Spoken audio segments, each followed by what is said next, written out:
orang lain itu sedikit, bagi kita itu banyak. Itu berkah rezeki. Jadi selama ini kalau sering dengar Pak Ustadz ngomong rezeki berkah, itu ciri-cirinya. Rezeki yang berkah itu adalah kita dapatkan sedikit tapi kita rasa banyak. Kita dapat 5 tapi kita rasa 10. Tapi apa ciri-ciri rezeki yang tidak berkah? Ciri-ciri rezeki yang tidak berkah adalah punya banyak, ngerasa kurang terus. Punya banyak, ngerasa kurang terus.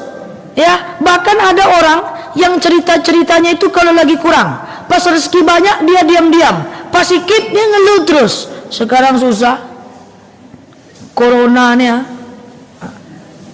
mahal-mahal semuanya. Jadi kalau susah dia cerita-cerita kemana-mana, ya. Tapi kalau susah dia cerita, kalau senang dia tak cerita. Ada nggak orang yang sudah mapan tapi selalu merasa kurang? Udah fix, itu ciri-ciri rezeki tidak berkah. Udah itu pasti sudah. Makanya baca doa mau makan, Allahumma barik lana fima razaqtana. Ini dibaca juga di Jumat sore. Sebenarnya dalilnya banyak tentang doa ini ya, tapi saya kasih yang paling gampang saja. Ya Allah, berkahilah atas kami rezeki kami. Rezeki itu adalah, rezeki yang berkah itu adalah dia dapat sedikit tapi kita rasa banyak. Dia dapat sedikit tapi kita rasa banyak. Oke? Wa qina adzabannar, dan selamatkan kami, peliharalah kami dari siksa api neraka. Kenapa kita minta siksa dari api neraka? Ini doanya doa luar biasa nih. Jangan disepelein. Saya udah pernah sampaikan, api neraka itu panas. Neraka itu terdiri dari 3 bagian. Pertama adalah pintu neraka. Siapa orang yang berada di pintu neraka? Satu-satunya orang yang berada di pintu neraka itu adalah Abu Thalib. Bukan kita, tapi Abu Thalib. Ya, siapa itu Abu Thalib? Abu Thalib adalah paman Rasulullah SAW. Abu Thalib meninggal dalam keadaan non-muslim, tapi sayang dengan Rasulullah. Apa kata Rasul? Ya Allah, berikan siksa paling ringan kepada pamanku Abu Thalib. Jadi Abu Thalib itu siksanya ringan aja, Bu. Gimana siksa neraka Abu Thalib? Dia cuma di pintu aja. Dia tidak masuk ke dalam neraka. Dia cuma di pintu aja. Berapa siksa di pintu ini? Dipasang terompah mendidih ubun-ubunnya. Itu di pintu. Itu bukan gitu itu. Itu Abu Thalib tuh. Makanya terhindar dari api neraka itu wajib. Kita pengen. Yang kedua adalah apa? Adalah di dalam api neraka. Siapa orang yang berada di dalam api neraka? Yaitu orang Islam yang berdosa. Kemudian yang ketiga adalah kerak-keraknya api neraka. Siapa orang yang berada di keraknya api neraka? Satu, orang Islam yang mati bunuh diri. Yang kedua, orang Islam yang berzina belum bertobat meninggal duluan. Yang ketiga adalah orang Islam yang syirik. Ingat, satu hari di neraka 48 tahun di dunia. Satu detik di neraka 1000 tahun di dunia. Satu detik di neraka 48 tahun di dunia. Satu hari di neraka 1000 tahun di dunia. Itulah siksa api neraka. Jadi jangan pernah membayangkan masuk neraka. Bayangkanlah masuk surga tanpa hisab. Itu neraka. Nah, jadi jangan kita remehkan doa mau makan itu. Allahumma barik lana fima razaqtana wa qina adzabannar. Ya Allah, tenangkan hati kami berapapun rezeki kami. Kan itu maksudnya. Ya Allah, cukupkan perasaan kami. Cukup itu beda dengan merasa cukup ya. Ada orang makannya sedikit aja, biasa-biasa aja, tapi dia lapar, dia happy. Itu cukup, merasa cukup, itu berkah. Ya Allah, senangkan kami, bahagiakan kami berapapun rezeki kami. Itulah Allahumma barik lana fima razaqtana wa qina azabannar. Jauhkan kami dari siksa api neraka. Memang harus jauh. Cuman ada 2 pilihan. Tidak usah masuk neraka atau terlindung dari siksa api neraka. Tidak ada pilihan lain. Kita baru kena panas dikit aja Wah, mengadu, bang, tengok nih bang. Minggu depan tengok nih Tadi tengok mengamuk. Sedikit cuman sakit luar biasa. Tapi api neraka itu panas. Jadi amalkan itu ketika dari habis asar menjelang maghrib. Oke? Udah berapa? 4. Yang kelima, amalan yang bisa kita lakukan di hari Jumat kita perbanyak. Ibu-ibu yang saya sayangi karena Allah adalah perbanyak berdoa. Kan ceritanya tadi doa mustajab. Ya cerita di awal tadi. Maka perbanyaklah berdoa di hari Jumat. Nah, ibu-ibu yang saya sayangi karena Allah, perbanyak berdoa. Saya udah pernah sampaikan, kalau ada orang yang bingung dengan doanya, ini berarti kita perlu belajar lebih banyak. Karena doa itu mesti detail. Dan doa itu ibu-ibu yang saya sayangi karena Allah, bila perlu dicatat. Coba bayangkan ya, berapa banyak jiwa-jiwa yang malas yang perlu didoakan.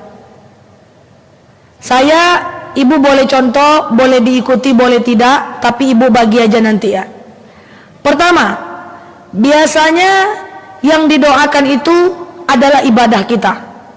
Oke? Coba nanti dikarang doanya di rumah. Yang pertama yang didoakan itu ibadah. Kenapa ibadah perlu didoakan? Karena ibadah itu susah. Ibadah itu mudah atau susah? Susah. Bangun tahajud, tekantuk-kantuk. Jadi ibadah itu mesti didoakan. Ya Allah, istiqomahkan aku untuk datang majelis taklim Selasa siang jam 2. Ya Allah, istiqomahkan aku untuk sholat duha. Ya Allah, istiqomahkan aku untuk menghafal Quran. Ya Allah, kata Ustazah Nela, belajar Quran wajib, maka jauhkan aku dari rasa malas. Ibadah perlu didoakan. Ibadah itu kita nggak bisa sendiri, kita butuh bantuan Allah. Karena betapa sulitnya ibadah itu. Yang kedua, apa yang didoakan? Akhlak. Akhlak kita perlu kita doakan, Bu. Doakan di hari Jumat, Bu. Akhlak itu perlu didoakan. Apa akhlak? 1, suka marah-marah. Ya Allah, mampukan aku untuk menahan marah. Itu akhlak, betul ya? Itu akhlak. Yang kedua, mengeluh. Ya Allah, hindari aku dari golongan orang-orang yang ngeluh. Kita ini kan masih suka ngeluh-ngeluh ibu-ibu ya. Tapi ibu-ibu yang jauh sana, bukan yang sini dong. Ngeluh ya. Apa yang sering saya contohkan? Bangun tidur, sakit-sakit badan. Bangun tidur, harusnya bangun tidur semangat. Ini enggak, sakit-sakit badan, udah pagi pula lagi ya. Kurang tidur aku, ngeluh. Bangun tidur. Nanti habis subuh, mau masak apa ya? Juga masih itu. Ngeluh lagi. Nanti pergi ke pasar, tengok barang mahal. Mahal-mahal semua. Aduh. Juga lagi. Belum 24 jam lagi. Nanti nyampe rumah,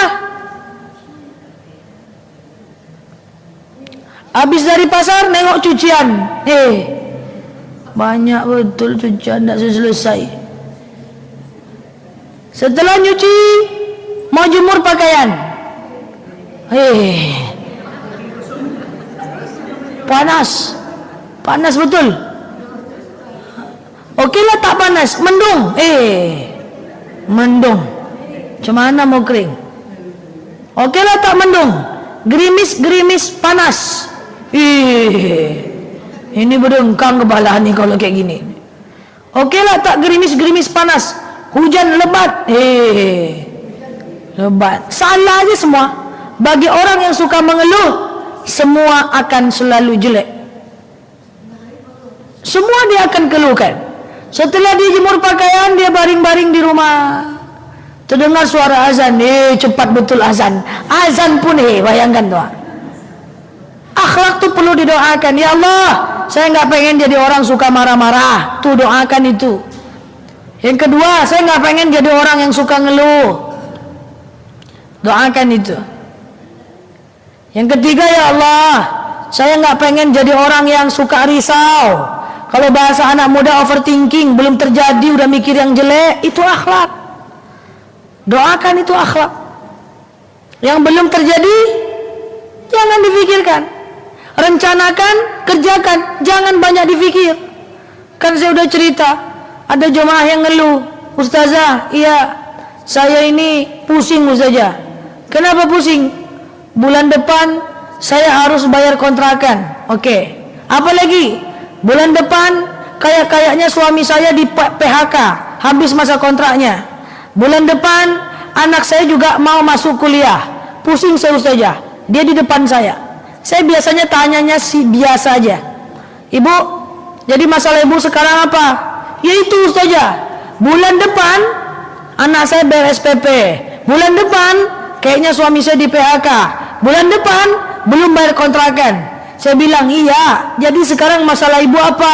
Itu masalah saya Ustazah. Bulan depan itu dia Ustazah. Iya Bu, yang saya tanya sekarang masalah ibu apa? Itu masalahnya Ustazah ini nggak dengar aku. Masalahku nanti bulan depan. Itu masalah ibu bulan depan Bu. Belum terjadi. Sekarang masalahnya apa? Oh sekarang? Iya nanti belum tentu tuh bulan depan. Sekarang masalah apa?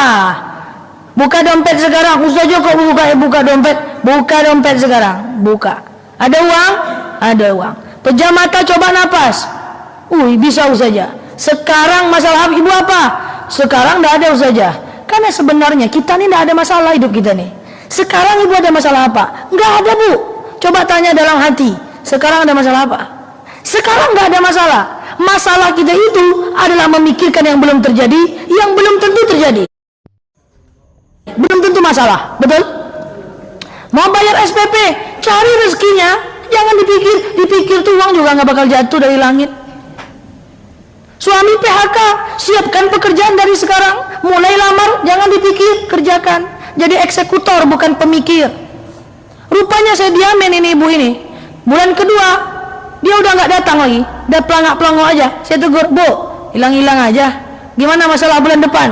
Ustazah, ternyata kontrakan saya boleh bayar separuh. Suami saya lanjut kerja Ustazah. Akhirnya ada rezeki untuk anak saya biar bisa biar bisa bayar kuliah. Terus ada masalah nggak? Nggak ada Ustazah. Maka jangan terlalu mikir apapun yang belum terjadi. Masalah kita sebenarnya nggak ada. Ibu, sekarang ada masalah nggak? Ibu ada masalah kalau gini, nanti kalau hujan cuman ya, jemuran belum diambil lagi nih, Ustazah ini lama pula cakapnya, itu jadi masalah dia. Jadi masalah, habisnya aku mau ke rumah tetangga, malas sekali aku nengok dia melayat tuh. Itu masalah dia. Sekarang tidak ada masalah. Now, no problem. Saya sekarang tidak ada masalah. Akan jadi masalah kalau saya mikir, aduh nanti telat nggak ya. Aduh jauh kali nanti pengajian ini. Aduh telat nggak ya? Kalau telat gimana ya? Itu jadi masalah dia. Jadi sebenarnya sekarang tidak ada masalah. Itu akhlak. Doa sama Allah supaya jadi orang yang nggak banyak mikir-mikir. Now no problem. Sekarang tidak ada masalah. Doakan supaya kita lebih baik ke depan. Doakan ibadah, doakan akhlak kita. Jangan marah-marah, jangan banyak fikir, jangan banyak ngeluh. Dan yang ketiga terakhir, doakan keluarga kita, anak disehatkan, suami disehatkan, diberikan hidayah kepada mereka. Insya Allah. Demikian yang dapat saya sampaikan. Semoga ada manfaat bagi kita semuanya. Silakan kita amalkan menjelang di hari Jumat nanti. Silakan.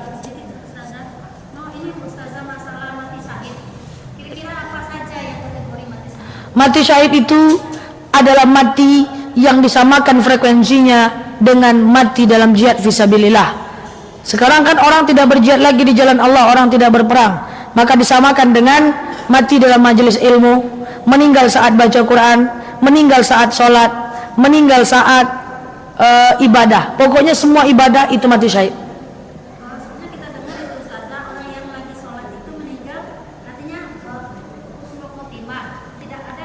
Orang yang saat meninggal bukan husnul khotimah, syahid.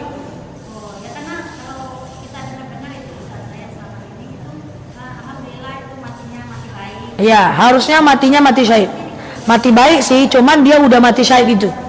Jadi kalau mau doakan semoga arwah beliau diterima di sisinya, meninggalnya husnul khatimah. Kalau dia meninggal dia enggak usah lagi ngomong husnul khatimah. Husnul khatimah itu selagi dia masih hidup, supaya meninggalnya husnul khatimah. Kalau melahirkan itu Meninggal dalam kondisi melahirkan itu mati syahid. Ya, tapi jangan tinggal sholat, puasa, nutup aurat. Buka aurat, nggak pernah sholat, berzina mana-mana, meninggal ke saat itu bukan syahid. Oke, terima kasih. Wallahu a'lam bishawab. Iya.